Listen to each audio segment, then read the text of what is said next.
Pronto, já estamos no ar com mais uma edição desta nova série. O projeto inteiro se chama Como Nasceu. São explicações que a gente dá através do nosso canal do YouTube. Aliás, para quem não me conhece, deixa eu me apresentar aqui. Tem sempre alguém que nunca ouviu falar, o que é direito de todos. Meu nome é Luiz Fernando Malhoca, eu sou produtor, sou radialista há mais de 52 anos e sou um apaixonado por rádio. Então, nós estamos contando, eu falo nós porque não sou só eu, tem muita gente que me ajudou a trabalhar pelo rádio, para o rádio, e que ajudou a fazer o sucesso das emissoras por onde eu passei. Então, eu estou trazendo esse pessoal através do streaming, cada um no seu canto, e hoje nós vamos falar no terceiro episódio da série Menudo no Brasil, que é o projeto que nós estamos apresentando agora. Como é que foi o sucesso desse grupo? Como é que surgiu a ideia? Você já tem no Facebook, no LinkedIn, no YouTube, todos os canais possíveis e imagináveis. Você tem a informação de onde está o programa número 1, número 2, número 3. Só para fazer uma pequena recordação, no primeiro programa nós trouxemos um empresário que teve a ideia, ele ficou sabendo do sucesso que o grupo porto-riquenho Menudo estava fazendo, não só na América Latina, mas também no começo da América do Norte, estava começando a aparecer na parada latina da América do Norte, e resolveu trazê-los ao Brasil. Aí ele fez lá um acordo com o Gugu, no SBT, e começou a trazer algumas ideias que eram promocionais para fazer o nome do conjunto aqui, porque ninguém conhecia. De repente, pegou fogo, foi aquele estrondo que todo mundo, quem conheceu, se lembra, e quem não conheceu vai saber de alguns desses detalhes. Hoje, bom, esse foi no primeiro programa, não posso me perder. No segundo programa, nós trouxemos a Sandra Sienkiewicz, que também participou do primeiro. A Sandra era minha assistente, hoje ela está de folga. E ela ajudava a fazer a conexão com os rapazes, com os garotos. Naquela época era tudo pequenininho. E ela é a que dava atenção, que ia atender, ia conversar, e fazia aquela amarração para que a gente colocasse no ar o som dos meninos, a voz deles, as chamadas, as gravações, etc, etc. Tinha um outro lado.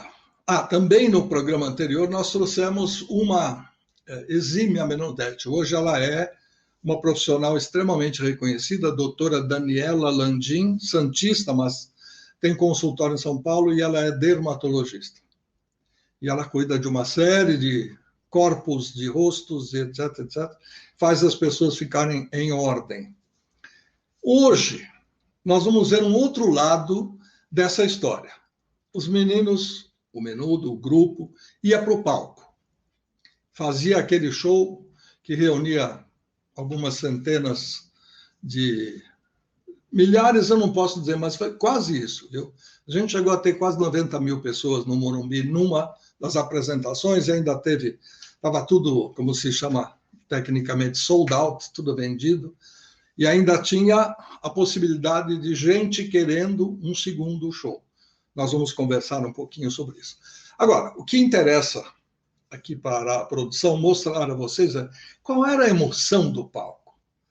O palco tinha um apresentador, quase sempre o mesmo apresentador, porque ele tinha aquele jeitão especial, etc, etc. Era apresentador da rádio, era comunicador da rádio, mas ele tinha algo especial que o fazia um pouco diferente quando ele estava no palco. Então, nós vamos importar de Goiânia este jovem, querido amigo, Everson Cândido, bem-vindo. Salve! Olá, Luiz. Tá me ouvindo direitinho? Tá tudo certo aí? Tá perfeito. Tá com cara de Estados Unidos aí, olha. Muito bem. Prazer, uma alegria participar novamente de uma conversa com você. Você que tem tanta história para contar, né? Vamos lá contribuir. Todos nós temos um pouco. Todos nós temos um pouco. O Everson, para quem já se lembrou dele, falou, mas ele não era o cara da 89? Foi também. Primeiro, ele foi da Rádio Cidade. Primeiro, ele fez o sucesso. E ele ainda vai voltar numa outra série que nós estamos começando a produzir, mas ainda faltam alguns capítulos para contar Pois eu falo, não vamos misturar estações. Então, o Everson Cândido, que hoje está em Goiânia, trabalha lá, faz locução em rádio local, ele vai contar um pouco das emoções. Mas nós vamos aproveitar, já que conseguimos trazer para cá, como eu falei que tinha no episódio anterior, tínhamos uma menudete, tem que chamar assim porque na época era como nós chamávamos. Hoje, nós vamos trazer, não uma dermatologista que cuida da pele, mas esta moça, ela cuida do interior das pessoas.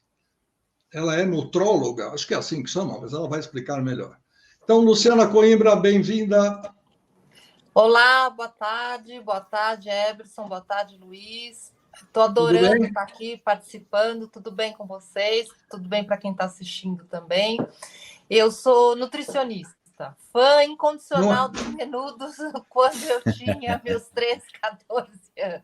Daquelas alucinadas de show, ter pôster, figurinha, tudo que aparecia do Menudo eu comprava, eu tinha camiseta. Calma que você vai contar isso daqui a pouco. Peraí, eu quero saber com detalhes. Mas na apresentação, vamos mostrar. Para quem não conhece, olha, ela já fez esse livro e aqui tem receita a dar com pau. Tudo que você pode imaginar. Quando você abre a sua geladeira, quando você abre a sua geladeira e de repente fala, o que eu tenho aqui que dá para aproveitar? Nesse livro, eu não estou fazendo propaganda, estou só mostrando como é que evoluiu a nossa querida Menudete e ela chegou a se formar e a construir esse livro, que ainda deve estar em terceira, quarta ou quinta edição, sei lá. Agora já virou até e-book. E-book, agora, tá legal. Agora nós estamos na era digital, né? Já virou e-book. Abrindo a geladeira é fácil e é simples, e ela diz, bom, tem tudo isso aqui, o que eu faço daqui para frente? Muito bom, agora nós vamos para o esquema do programa. Antes de apresentar o Everson, para quem não o conhece e tal, eu quero dizer que esse garoto, enquanto jovem apresentador, ele adorava participar de todas as promoções da rádio, e o fazia muito bem. Então, não só o Everson participou do grupo Menudo, que nós estamos analisando, mas antes, em janeiro do ano de 1985, por exemplo, ele foi ao Rock in Rio. Ele ajudou a gente a transmitir. Olha a calça, gente. Era sempre alguma coisa que chamava atenção. Do lado direito, a dona Valéria, que foi fotógrafa de muitas das cenas que nós vamos mostrar a vocês. A gente estava em lua de mel aí no Rock in Rio. Já é. E aqui à esquerda, quem era? Era um amigo meu de Goiânia que a gente se encontrou por coincidência, por sorte, na porta do Rock in Rio, e aí a gente resolveu tirar uma foto. Muito bom. Também temos aqui... Mesmo pulo, tá vendo? O pulo sempre tem que ter um pulo. Tem que pegar no ar. Imagina quantas fotos são feitas para que ele possa... Isso aí é no interior do campo, não é isso? Isso, é dentro do Morumbi, atrás do palco. Morumbi ou Maracanã? Morumbi. Essa é do Morumbi. Tá. Agora, en passant, você tem aí um rapaz que era magro, ele não conhecia o livro da Luciana, aliás, tinha bigode. O bigode. Ele estava lá no Rock in Rio também, mas é só um en passant. Hoje nós vamos falando de Menudo, e aí eu quero que o Everson tome a posição maior na nossa cena para contar. Primeiro, você era locutor normal, tinha um horário na rádio, acho que depois das 2 da tarde, se eu não me engano, e depois você variavam os horários, e você fazia locução normal. Quando chegou a época da promoção do Menudo, você encarou, você abraçou a promoção como se fosse sua e ajudou a fazer o sucesso da rádio. Como é que você sentiu no momento em que nós apresentamos? Eu tinha alguns meses de rádio cidade. Eu era muito novo. É.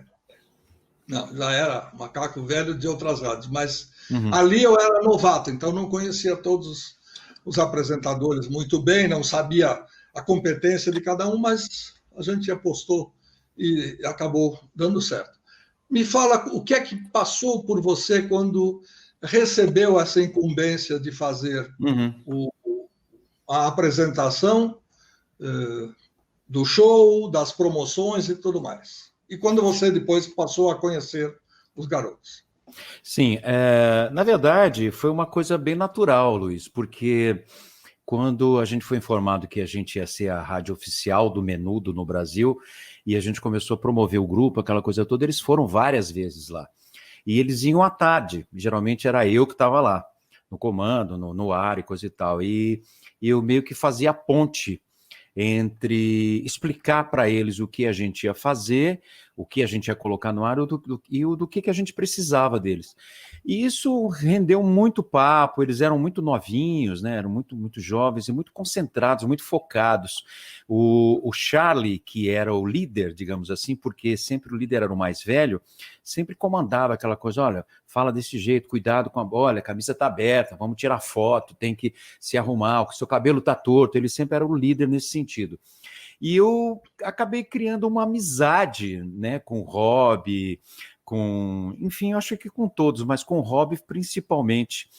E a gente conversava, a gente saía para comer, a gente saía ia buscá-los no hotel, aquela coisa, a gente ficava batendo papo enquanto estava arrumando ali a gravação para a gente fazer para a rádio, e a gente montava entrevista e gravava as falas que a gente chama de IDs, que era, olá, meu nome é Robbie, estou aqui na Rádio Cidade. E aí a gente ficava meio que dirigindo eles para falar em português.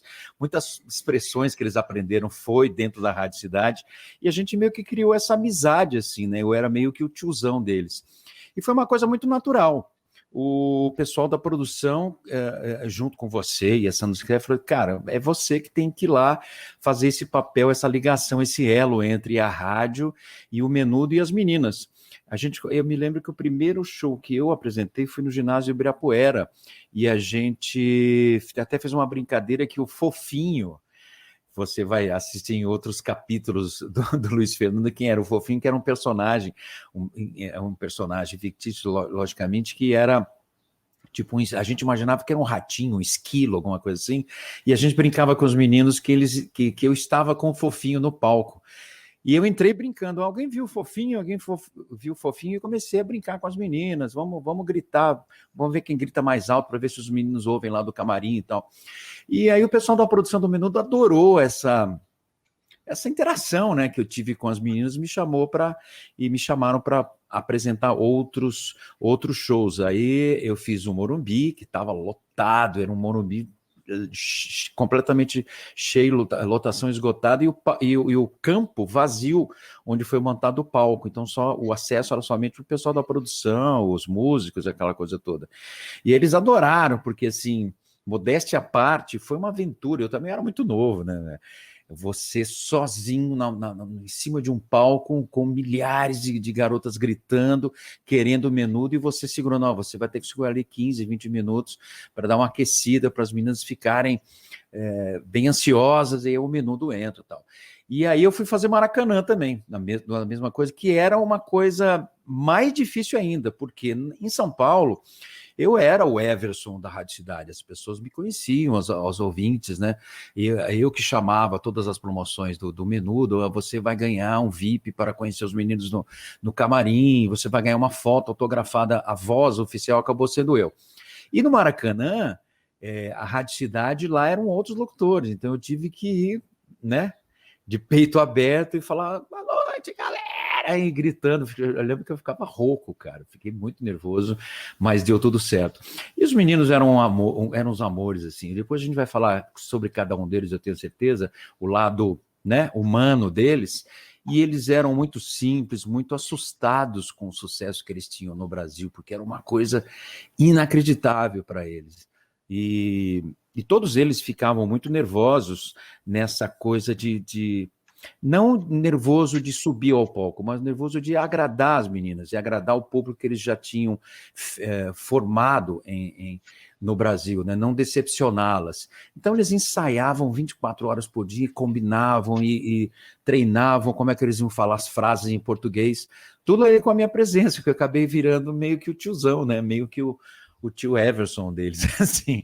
Foi uma época muito legal, muito boa, inesquecível, de uma inocência, né? Porque não tinha essa vontade deles de, né, nós somos bonitos, somos, né, sensualizar. Não, era tudo muito inocente, era tudo muito um carinho que eles tinham pelas fãs e as fãs tinham por eles, assim. Era meio que eles eram que os namorados utópicos das garotas de 13 a 15, 16 anos. Era muito legal, era muito bonito. E aí eu me lembro, só vou fechar agora, Luiz. No show do ginásio do Ibirapuera, o show acabou e a gente ficou 1h30, 2 no camarim esperando o público sair. Não tinha condição nenhuma de sair lá fora com aquela multidão de garotas lá fora. E eu me lembro que depois de 2h30 eles falaram, não, nós vamos ficar um pouquinho mais, não tem como sair agora, eles iam embora de ônibus, né? E o ônibus completamente cercado pelas meninas.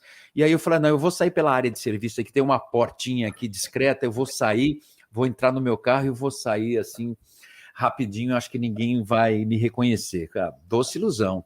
Uma menina gritou, olha o Everson, ele que apresentou o show. As meninas subiram no meu carro, o meu carro ficou todo amassado.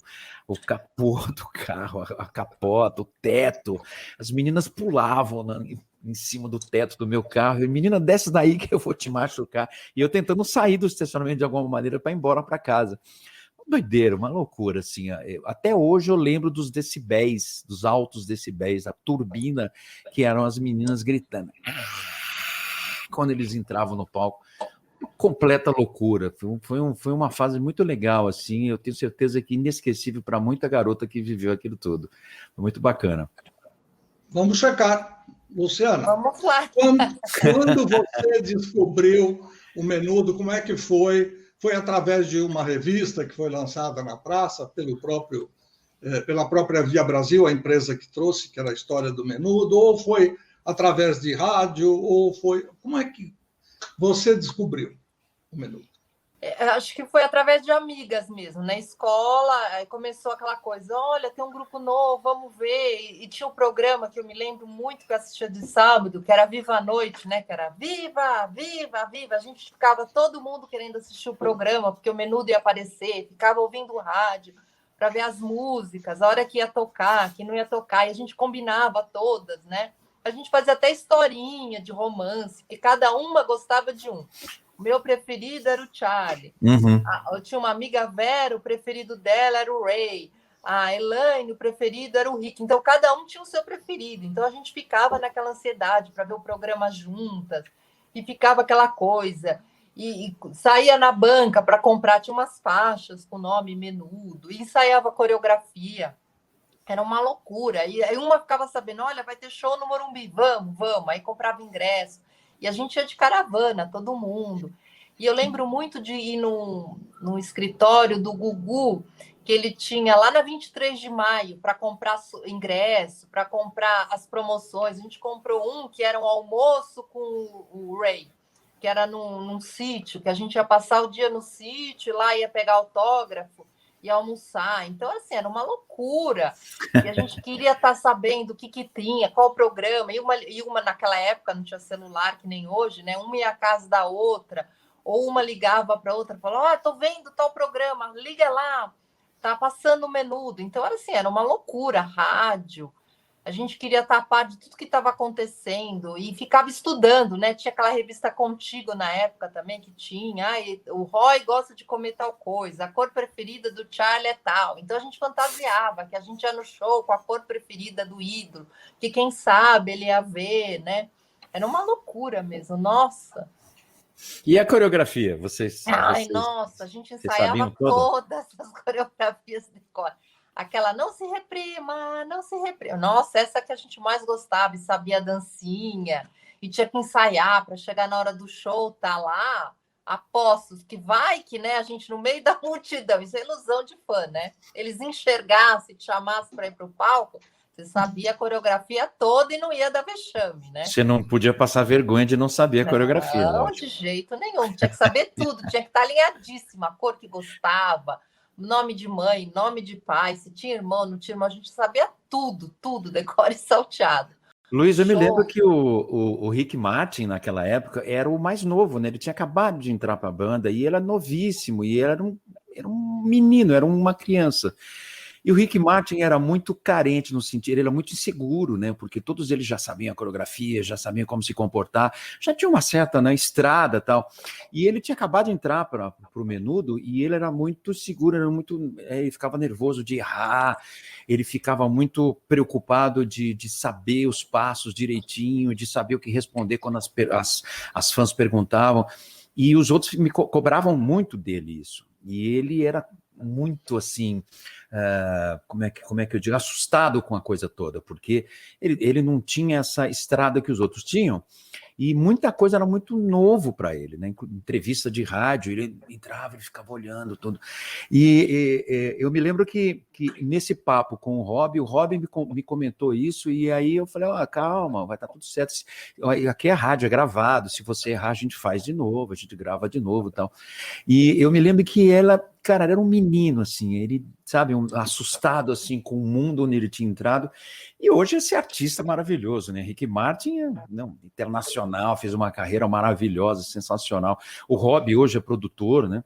Produziu, gravou alguns discos, produziu discos do Rick Martin, e hoje é um excelente produtor, sigo ele pelo Instagram, inteligentíssimo, né? Todos eles seguiram, de qualquer forma, um jeito individual próprio de mexer, de lidar com essa coisa que foi a fama.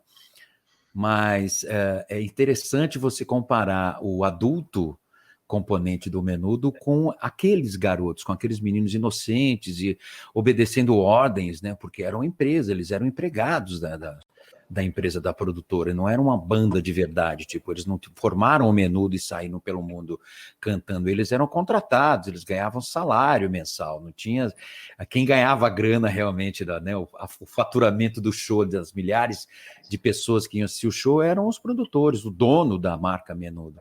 Eles recebiam salário, e eles eram, assim, muito focados, eu estou sendo pago para isso, né? Você podia contar um pouquinho, Luiz, desses bastidores, dessa loucura que foi introduzir o Menudo no Brasil, que foi assim uma operação de guerra, né? Porque eles faziam um sucesso e não era muito organizado, né? A Rádio Cidade, junto com a empresa do Gugu e a empresa Menudo, né? Que era uma marca que desenvolveram isso tudo. E você sabe mais do que ninguém, porque você participou dessa estratégia, né?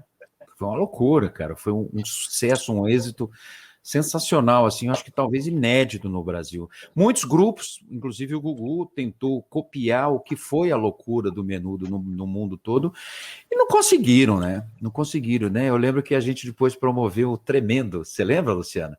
Que vinha da Argentina, então, que era concorrente do Menudo e tal.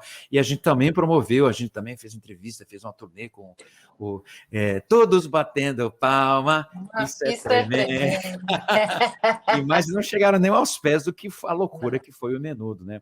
Luiz, conta com os bastidores, o que você se lembra da estratégia de lançar e construir a imagem do Menudo, né?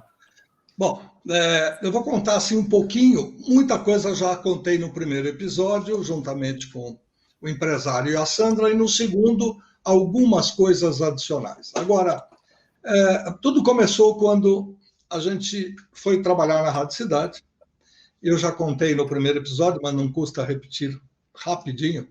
Eu era coordenador da Jovem Pan 2, que era uma emissora diretamente concorrente da Rádio Cidade, e havia sido convidado 3 ou 4 vezes para ir para o outro lado da rua, que a Rádio Cidade ficava a alguns metros na calçada oposta, também na Avenida Paulista, no edifício do Banco Francês e Brasileiro, e a Jovem Pan ficava no Winston Churchill. Bom, muito pertinho ali uma da outra. Quando eu assumi a responsabilidade de ir para a Rádio Cidade, eu avisei, olha, eu só posso começar na segunda-feira. Por quê? porque eu tenho, por obrigação, e já fechei isso, a transmissão do show do Roberto Carlos, sexta, sábado e domingo, que era uma exclusividade Jovem Pan. Então, e não tinha ninguém para fazer isso. A nossa equipe de promoção da Rádio Cidade era bem maior do que a da Jovem Pan, ou se tornou ao longo do tempo. E lá na PAN a gente só tinha o Luiz Henrique Romagnoli, que era chefe de jornalismo da parte do FM, e que também virava o redator, o produtor humorístico, e também fazia promoção. Então, naquele fim de semana, a escala era minha e não tinha mais ninguém. Então, a gente ia fazer a trânsito, bilheteria, depois ia entrevistar o Roberto, transmitia uns pedacinhos do show, porque não tínhamos licença para mais do que 2, 3 minutos, e comentávamos, etc. Eu saí do show do Roberto às 11h30, 11h45 daquele domingo, fui para minha casa, dormi, acordei, tomei um banho e fui para a Rádio Cidade. Conhecer as pessoas e tal. Logo no segundo dia, em que eu mal sabia onde era que eu ia sentar, a sua sala vai ser essa, nós estamos fazendo a transição do antigo coordenador que ia para o Rio de Janeiro, e eis que um rapaz chega com um disco, aquela bolacha preta de vinil, fala: olha, nós temos um lançamento, eu vou trazer com exclusividade. A gente sempre soube que os amigos da gravadora eram amigos, realmente, eram pessoas queridas, mas se você estivesse na Rádio A, eles iam falar isso na Rádio A, na B, idem, na C, então a gente tinha a possibilidade de ficar de olho aberto e falar: será que não vai tocar do outro lado? Aí veio esse disco de uma banda desconhecida. Olha, nós vamos dar para vocês o lançamento e tal. Antes de poder saber onde é que ia ficar o picape, né, aquela vitrola, que eu ia poder usar na sala em que eu ainda iria ocupar, eu falei: me deixa aí, depois eu... não, mas eu não posso, só tem esse disco e tal. Então leva para a concorrência e a gente não vai tocar. Não, pelo amor de Deus, a gente precisa emplacar. Eu falei: então deixa aí.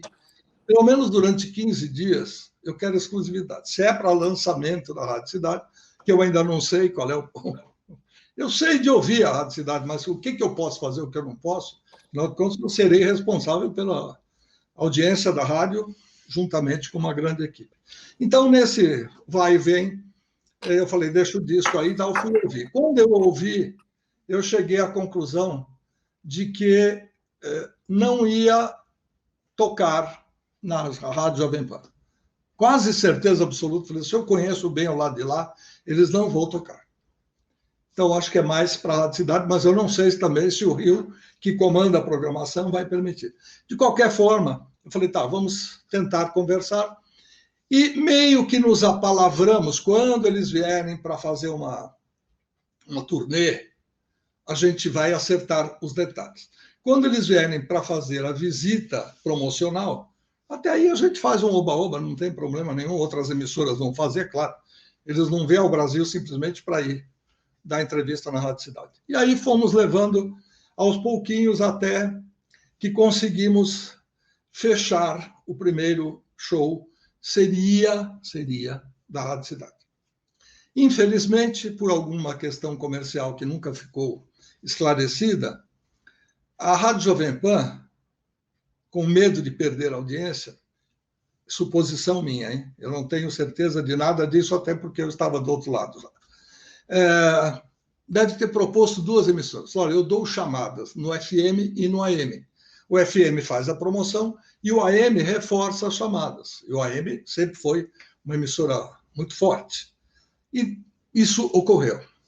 Mas ocorreu também um problema, ocorreu que a chuva atrapalhou a primeira apresentação e foi um fiasco, segundo o que ocorreu, o que foi noticiado no dia seguinte, e também alguns problemas que a Jovem Pan AM, que era uma emissora desvinculada de qualquer coisa, ou seja, não é porque eu promovo que eu vou falar bem.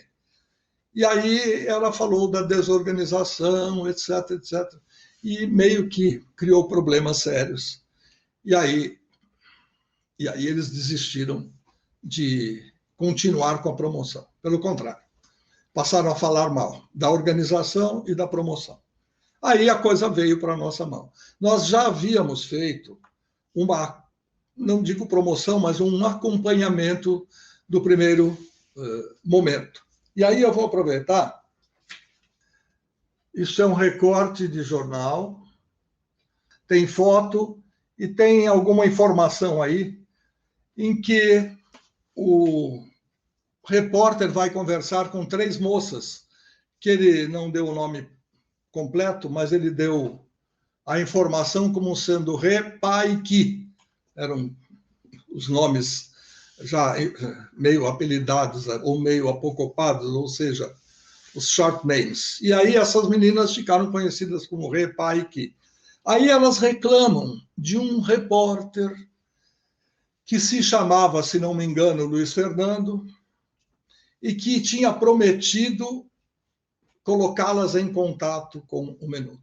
Obviamente, não dá para prometer aquilo que a gente não consegue fazer, ou que sabe que não vai dar. O que eu disse a elas, não vou me lembrar agora, mas com certeza, pelo que está escrito no jornal, ok, se der, eu coloco vocês em contato com eles pelo ar. Isso a gente tinha condição de fazer. Bom, numa das apresentações, já que eu falei daquelas meninas, aqui nós temos também uma... Esta aqui é aquela foto que a gente fala de Kodak Instamatic, aquela maquininha pequenininha, que era a única coisa que a gente tinha na mão. Nós amamos Menudo e Rádio Cidade embaixo, ou seja, eram os amores da vida dessas 4 moças. Já contei no episódio anterior que eu as procurei, de alguma forma eu achei que ainda poderíamos encontrá-las em algum momento, mas não nos foi possível. E já que falamos do nosso Everson, e estamos falando também da Kodak Instamatic, tem esta outra foto aqui, no meio rapaz de óculos. Esse rapaz de óculos é o Everson Cândido, que estava junto com o pessoal. Como ele pediu para comentar alguma coisa a mais, o chefe do grupo, o Edgardo Dias, quase não aparecia. Mas esse moço que está de branco logo à direita, a Sandra está de dominó ou de mesa de tabuleiro de xadrez, ou coisa que o valha, e à direita tem um rapaz sorridente que era José Luiz Vega. Ele era não só o coreógrafo do grupo, mas como o tutor, praticamente. Os pais delegavam a responsabilidade do grupo ao Edgardo e ao Rossello, e as lições de casa, porque eles traziam na bagagem livros e cadernos para fazer a lição de casa. Todo dia eles tinham, no mínimo, 2 horas que o Rossello passava as informações da escola deles, ou seja, aquilo que eles estavam cursando, e tinham que fazer alguma coisa nesse sentido. Então, a Rádio Cidade, a partir do momento em que abraçou a promoção, ela foi em frente. Aí não deu outro tipo de coisa a não ser o sucesso que a gente já comentou. Eu vou mostrar agora algumas fotografias. Daí o show do Ibirapuera, citado pelo Everson, em que os garotos estão cantando. Essa foto foi feita também pela Valéria no fundo do palco, ou seja, naquilo que a gente chama de coxia. Aí temos o senhor Everson Cândido no palco com uma vista também do fundo, pode ver que tem uma caixa de material e instrumento, e ele está lá conversando com aquela imensa plateia. Também temos essa outra foto com parte da banda e os garotos. Aqui, um momento de lazer, de descanso. Aí o Everson, se quiser, pode comentar. Essa foto é durante o show, e a anterior aparece do lado de lá do palco, eu e o José, que estão ali dando tchau. Do lado de lá do palco. Quem tirou foi a Valéria, do lado esquerdo do palco. Eu estou lá do lado direito, junto com você, tá vendo? Uma coisa, um diferencial que eu lembrei, você estava falando sobre o primeiro show do Menudo que foi um fracasso, eles fizeram playback e deu um problema no som, o som que eles contrataram estava horrível, e depois desse fracasso, não digo, mas assim, desse mico que eles pagaram no primeiro show do Menudo no Brasil, eles resolveram que todos os outros shows seriam com música ao vivo. Por isso que a gente observa, aí você pode ver nessa última foto que você colocou, os músicos realmente estão tocando ao vivo, que é uma coisa super difícil, inclusive hoje. O Menudo subia no palco com músicos contratados e eles tocavam a música de verdade, não tinha playback, não tinha CD, vinil na época, tocando. Eles realmente tocavam, eu sou testemunho ocular da história. No palco, eles ensaiavam muito antes para tocar exatamente igual no disco, que eram outros músicos que tinham gravado a música para o álbum, e os meninos realmente cantavam, não é essa coisa de mexer a boca, não, a gente vamos só dublar porque a gente está dançando, a gente fica cansado. Eles saíam do palco exaustos, porque eles tinham que fazer a coreografia certinha, exatamente como que eram coreografias dificílimas, exaustivas, e eles cantavam realmente. Então, o Rick Martin, que era um menininho franzino, pode ver, tem uma foto aí que a Valéria tirou dele, ele era o primeiro da fila da esquerda para a direita, ele saía completamente exausto, porque eles faziam questão absoluta de dar 200% deles, e era uma coisa impressionante. Ele falou, era uma ação, os caras não cantam nada, eles só são bonitinhos. O Menudo não, cara. O Menudo, eles realmente cantavam ao vivo, dançavam muito, ensaiavam exaustivamente, ensaiavam 24 horas por dia, e os músicos realmente tocavam as músicas de verdade. Pode ver nas fotos aí que eles aparecem, os caras realmente eram músicos muito bons, assim, porque eles tinham que reproduzir exatamente como foi produzido no álbum original. Era fantástico, cara. Era uma história, ó, tá vendo ali a bateria no lado direito? Esse músico era um músico, esse fotógrafo era um fotógrafo contratado por eles para tirar fotos para serem publicadas em revistas, e vocês podem até observar ali atrás que eu acho que é o Ray que está olhando para trás pedindo mais retorno, porque eles não estavam se ouvindo. Imagina, o Morumbi lotado, as meninas gritando muito, aquele eco danado, porque era um palco bem no meio do campo de futebol do Morumbi, aquele eco que voltava. Você falava A e eu via aquele A 10, 14 vezes depois, um atraso danado, e eles tocando e cantando ali ao vivo, na raça, e o retorno era ruim, imagina, isso era nos 80, não tinha aquele fone de ouvido no ouvido para eles ouvirem direito como existe hoje em dia, eram caixas de som gigantescas, com aquele alto-falante muito alto na orelha deles, enquanto eles cantavam e dançavam, e era uma dificuldade danada de se ouvir, um ouvir o outro, e eles faziam harmonias vocais, ou seja, além de cantar no tom, eles tinham que fazer a voz, a terceira, a quinta. Cara, era uma doideira, assim, eu realmente tiro o chapéu para o que os meninos enfrentaram nessa época, que eles foram heróis, assim, era uma coisa absurdamente muito bem feita. Quando eu falei em momento de descanso, é porque eles estavam trabalhando e você estava na pausa entre a apresentação de um número e outro e o aquecimento com as garotas, não é? Isso, exato. Aqui é um trecho, quero crer, que do ensaio, se bem que o chão está muito sujo. Não, isso aí é ginásio do Ibirapuera e eu fazendo um aquecimento com as meninas. Eu me lembro, a Luciana deve lembrar disso, que eu dividia o local em 3 partes. Ó, daqui para cá vocês vão gritar me. Aqui no meio, bem aqui na minha frente, vocês vão gritar nu. E o pessoal aqui do lado de cá vai gritar do. E aí eu contava 1, 2, 3 e apontava para o ginásio. E o pessoal do. Agora todo mundo grita. E a galera... E esse momento da foto, eu me lembro como se fosse hoje. Foi a hora que o ginásio Ibirapuera ficou ensurdecedor. E eu olhei para trás e a Valéria tirou uma foto.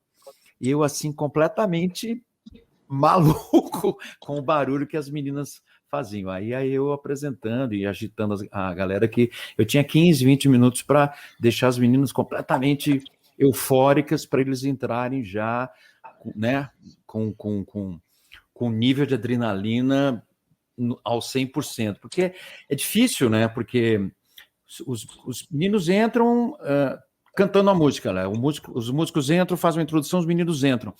E as meninas, elas ficavam muito desconcentradas nessa coisa de vou gritar o nome do meu ídolo. Então, elas gritavam todas ao mesmo tempo, então era um zumbido ensurdecedor. Então, nessa apresentação, nessa troca de ideias que eu tinha com as meninas, eu falava, olha, na hora que eles entrarem, vai todo mundo ficar em silêncio e cantar a música junto, cuidado para não atrapalhar, vamos bater palma junto na hora que eles entrarem, vamos, né, acompanhar tal. Eu meio que instruía para o show ser o mais legal possível.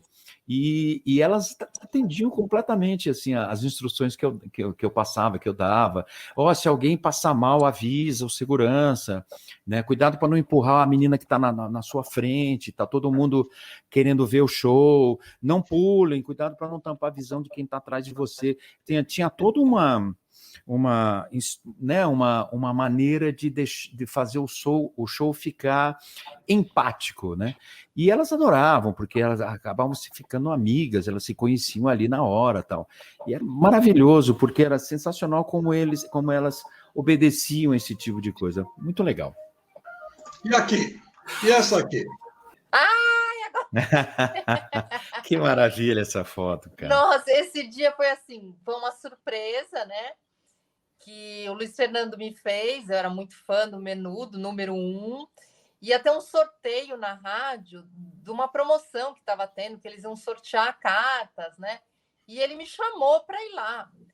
Eu fiquei em estado de choque tão grande, Imagina. Que eu estava perto dos meus ídolos, que eu fiquei assim, paralisada, com a cara bobada, assim, eu só olhava, eu não tive reação nenhuma. Mas olha, Luciana, assim, não, se eu for... eu vou te falar uma coisa, todas vocês tinham a mesma reação. Vocês assim ficavam completamente abobadas. Essa com o Charlie. Sim. E depois eu fiz essa foto com o Charles. Aí eu fiz um pôster que antigamente usava, né? Você fazia aquele pôster enorme. E o Luiz me levou para os bastidores do show que teve no estádio do Morumbi. E o Charlie autografou o meu pôster. Olha, senhora, que legal, isso, cara, que chique. E você ali no sorteio das cartas. No sorteio, eu estava ali, mas eu estava totalmente abobalhada, assim, eu não falava. Então vamos lá. Olhando, assim. Então, a Luciana, da esquerda para a direita, então, é você, Luciano, o Luiz Fernando, ao lado dele a Sandra Sienkiewicz, que era a nossa chefe de promoção, e aí, sorteando as cartas, está o Fernando e o Rick Martin. Olha o Rick Martin, criança, Luciano, como faz tempo. Ele era menorzinho. Como eu disse, ele era muito magrinho, era muito pequenininho. Eu lembro que o José fazia questão de dar algumas vitaminas e ficava no pé dele para ele se alimentar direito, porque ele era uma criança, ele tinha que se desenvolver. E hoje é aquele homenzarrão que ele é, né? Forte, né? O cara muito legal. Olha só, olha aí. E aí vocês podem observar, essa foto que o Luiz já mostrou, como eu já contei, eu tinha uma proximidade, uma amizade muito grande com o Rob, que está exatamente ali do meu lado, e com o Rick Martin, que está ali me abraçando, tá vendo? Eu era que meio o tiozão dele ali, tudo ele perguntava para mim, você acha que eu devo, tal, como é que eu faço isso, tal. Era muito bacana, porque eram crianças, né? Era todo mundo muito criança, né? Eu lembro, quantos anos eu tinha ali, nessa foto, Luiz? O quê? 25? Na Rádio acho que nem isso, né? Era todo mundo muito novinho, né? O Rick Martin é uma criança. E o José, como tutor de todos eles, ele assinava um documento, né? Responsabilizando pela saúde e a educação dos meninos, como já contou o Luiz. Era uma coisa muito inocente, né, Luciana? Era tudo muito novo para todo mundo, né? Para vocês, sim, né? Ter o ídolo e correr atrás e acompanhar e saber da vida deles todo. Para eles também, eles num país completamente diferente, com uma língua diferente, longe da família, longe dos pais, era um sofrimento. Eles ligavam para os pais todos os dias, os pais ligavam para ele para saber como eles estavam, e eles tinham que fazer lição de casa. Era uma doideira. Você contar isso hoje, né, em 2020, você fala assim, esses caras estão mentindo, não é possível que era assim. Era desse jeito, e não tinha a facilidade da comunicação. Hoje você quer saber como está sua mãe, você vai lá e manda um WhatsApp para ela, e a ligação internacional, e a linha caía, era uma loucura, cara, era uma doideira muito grande, né? Agora, antes de ouvir a Luciana de novo, porque a gente já está chegando ao final do programa, passou de um jeito que não deu para... Rápido, né? Luciana, faz a Luciana. Que pena! Bom, vamos lá. Olha, aqui é a chegada. Nós temos 2 fotos de chegada do pessoal ao Brasil. Aí já era o projeto Menudo, com o logotipo, que vocês estão vendo. O avião com o aval da Unicef, porque eles eram os embaixadores. Embaixadores, isso. Nessa divisão aí, vocês vão ver um integrante do Menudo e um integrante da gravadora. Foram todos recebidos. O segundo, eu não me lembro. O quarto é o Jodete. Depois tem o Carlinhos, que nos forneceu essa foto. E o último é o José Roberto Pode, infelizmente já nos deixou. E foi um grande amigo, foi quem fez pontes e facilitou muito a vida da gente por ali. Agora eu vou aproveitar, eu fiz um arremedo, já passei isso da outra vez, mas acho que não custa, só para vocês terem alguma ideia, já que a nossa audiência se alterna. Então vamos lá. Menudo no Brasil. Está aí o avião da Varig chegando pela primeira vez e o repórter da Rádio Cidade, que eu já brinquei da outra vez, o narigudo, barbudo e bigodudo, sou eu, recebendo os meninos. Então, o primeiro momento que eles chegaram. Depois, a gravação das primeiras vinhetas, a Sandra ajudando lá. Com a Sandra Sinkevski. Aí o Roy fazendo a parte dele. Alô, amigos, eu sou o Roy. Eu sou o Roy. Eles estão rindo porque a gente fazia questão de gravar com eles falando em português. E era muito novo para eles, embora pareçam, né, com línguas parecidas, era muito novo tudo para eles. E o sotaque ficava muito carregado, e aí eles faziam questão de falar de um jeito brasileiro, então eles tinham que ensaiar antes, treinar. Eles achavam muito engraçado falar, né? Olá, amigos do Brasil, era uma dificuldade fazer eles falarem em português brasileiro, é engraçado. E aí, algumas dos momentos de sorteio, jogando carta para cima, eram milhares de cartas, não era fácil levar a coisa para frente. Agora, eu queria um pouco que essa é uma das cenas bastante tradicionais, aquela pequenininha que vocês viram está aí ampliada. Eu estou ali atrás. Pois é, exatamente. Depressa, depois a gente deixa. Aí os meninos saindo pela tangente, ou seja, na garagem, o ônibus não entrava na garagem. Tudo. Luciana, aproveitando que você está em cena, como você vê esse período da sua juventude, da sua adolescência, hoje, depois de uma mulher formada, casada, com filhos e tudo, filha e tudo mais? Aí eu acho que foi assim, uma fase muito legal da minha vida. Eu acho que a gente, com essa coisa do show, de ir atrás do show, a gente tinha mais contato com pessoas, que hoje em dia a gente tem menos, né? Ia na casa das amigas, ensaiava, e criava historinha, que a gente vai fazer tal coisa. E eu vejo assim, um contato muito grande. Hoje em dia eu vejo muito a minha filha, é tudo WhatsApp, as pessoas não têm um contato. Eu acho que criou uma coisa que hoje em dia eu não vejo isso. Não sei se eu estou errada, né? Mas eu acho que na nossa época, a gente mais jovem, tudo, foi uma loucura mesmo. E depois tentou, que nem o Everton já falou, tentou surgir um outro grupo, o Dominó, que o Gugu chegou a lançar, mas como o Menudo, não teve. Era uma coisa assim, não sei, era fascinante, né? A gente ficava enlouquecida mesmo. Foi a bitomania dos anos 80, né? Exatamente. Foi sim. Everson, não tem muito tempo ainda para a gente contar muita história, mas quem sabe, no próximo programa. Obrigado pela sua participação. Eu queria que você deixasse aí para as senhoras que foram menudetes um dia, a sua reação, né? Você, o apresentador, você que passou por séries, você saiu da Rádio Cidade, foi para 89, uma rádio de rock que não tinha nada a ver com Menudo, ao contrário, né? Era uma rádio mais de outro estilo. Fala um pouquinho dessa sua experiência, vendo hoje, né, um passado com o Menudo na sua história? Não tenho vergonha nenhuma, não tenho vergonha nenhuma. Eu acho que foi uma fase muito legal da minha vida. E como eu disse, olhando, quando a gente olha para o passado, tipo, quer ver? Eu vou sair um pouquinho do assunto só para vocês entenderem. ABBA. Porque o ABBA é brega, o ABBA é música muito pop, não sei o quê. A gente tinha essa coisa quando era jovem de ficar separando de isso é bom, isso é ruim. O ABBA é uma das maiores e melhores bandas de música pop do mundo da história. A qualidade sonora deles é fantástica.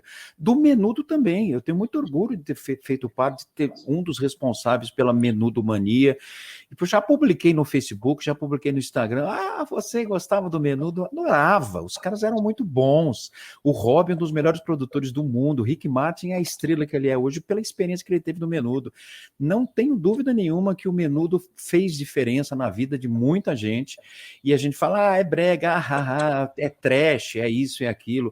Não é, cara. Quando você para ouvir um disco do Menudo, era tudo muito bem feito, muito produzido, era tudo feito com muito carinho, e era muito orgânico, sabe? Orgânico, tinha Deus ali dentro, sabe? Tinha gente de verdade, como falou a Luciana. Hoje é tudo muito automático, muito WhatsApp, tudo muito online, tudo muito digital, e a amizade que as meninas formavam ali era verdadeira, realmente teve o contato humano, tinha muito gente ali, entendeu? Era a preocupação deles de eles fazerem a lição de casa. Olha isso, cara. Era tudo muito humano, muito verdadeiro. Isso marcou muito a vida de muita gente e marcou a nossa também como profissional, como locutor, produtor. Eu depois enveredei também pelo caminho da música, virei cantor de banda cover, e eu levo isso comigo, assim, a experiência que eu tive, muita coisa que eu aprendi ali nos bastidores. Olha, comporte-se assim, não apareça bebendo bebida alcoólica nas fotos, na hora que vier alguém entrevistar, preste atenção direito na pergunta, não faça cara de desdém, faça cara de você não é uma estrela, você só está aqui por causa das fãs, trate-as bem. Isso tudo eu aprendi e levo para a vida, cara. Não tem, isso não tem preço. Então, assim, o respeito pelo que eu tenho pelos meninos e por toda a história, tudo que eles fizeram é muito grande, muito grande. Por tá aí a Luciana, que até hoje se vê como uma Menudete, não se sente ofendida de se chamar Menudete, porque ela levou isso para a vida, cara. Isso aí não tem preço, não. E eu agradeço você me convidar para fazer parte de um desses especiais, desses programas falando do Menudo no Brasil, porque tenho o maior orgulho disso, não tenho vergonha nenhuma, pelo contrário, tenho o maior orgulho disso. Nenhum de nós. O Everson não citou, mas ele, durante muitos anos, foi e ainda é o vocalista da banda U2 Cover, e é o cara que faz os shows pelo Brasil inteiro. Depois, quem quiser, entra no site, no perfil, contrata, a banda vai voltar a trabalhar em breve, pelo menos para 2022, tudo estará funcionando, esperamos, de uma maneira melhor. Luciana, suas considerações finais como mãe de uma moça que não foi Menudete, não tem ideia do que é isso. Não viveu isso. Não. É uma pena, é uma pena. Ela não sabe o que foi bom para todos nós. Obrigado pela sua participação. Imagina. Obrigada a você pelo convite. Adorei estar aqui. Pode chamar mais vezes. Uma fase muito linda para relembrar. Muito legal.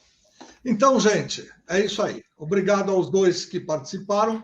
Eu vou ficar aqui na tela só para poder me despedir e agradecendo a participação deles que nos abrilhantaram, ajudaram a fazer esta maravilha de programa, e sempre contando ao vivo como é que as pessoas, ao vivo não é porque a transmissão é ao vivo, eles contando de viva voz, do coração para fora, como era a participação de cada um deles nas devidas e próprias funções.